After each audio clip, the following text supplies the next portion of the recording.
Fairy Court is back in 2026 with a new set of courtiers, each playing their own role in the passing of the seasons. Bel'Veth here is a lady of the Autumn Court, representing the world consuming the bounty of summer before the winter. Fallen leaves eaten by worms, fruits falling and spreading their seeds, mold and rot and decomposition. And you know what? That's a pretty solid deployment of her general nature. Her kit is already themed around consuming and spawning swarms of little creatures, and with her remora here presented as a sort of earwig-esque bug creature, yeah, thematically, this is a really good fit for her. Similarly, Bel'Veth is already designed around the idea of being a queen in a huge stately robe which unfurls into wings for her alt form, and that's pretty damn spot on here. Fairy Court already runs on constant butterfly and mothwing motifs, and Bel'Veth is a perfect canvas for that idea. And I really do gotta give props to the texture artists here, because the difference between Bel'Veth's wings when they're folded up versus when they're unfurled in her transformed state is genuinely kind of night and day. It really does feel like seeing a butterfly unfold its wings and then suddenly become 10 times more vibrant and colorful.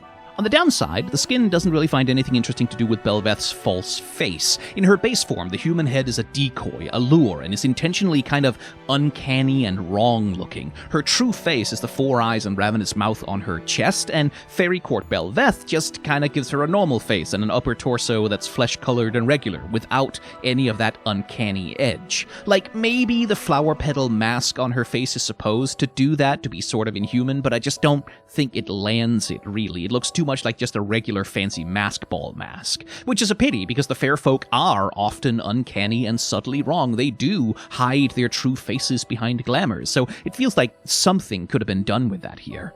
On the flip side of that, though, check out Bel'Veth's legs here. In her base form, she has these mostly human-shaped dangling legs inside of her robe, but Fairy Court gives her the sharp, barbed, hooked legs of a predatory insect of some kind, and that, I think, is a fun application of the idea that her outward appearance hides a much scarier monster underneath. If that insectoid weirdness had carried through to her face, for example, I think this might have been genuinely perfect.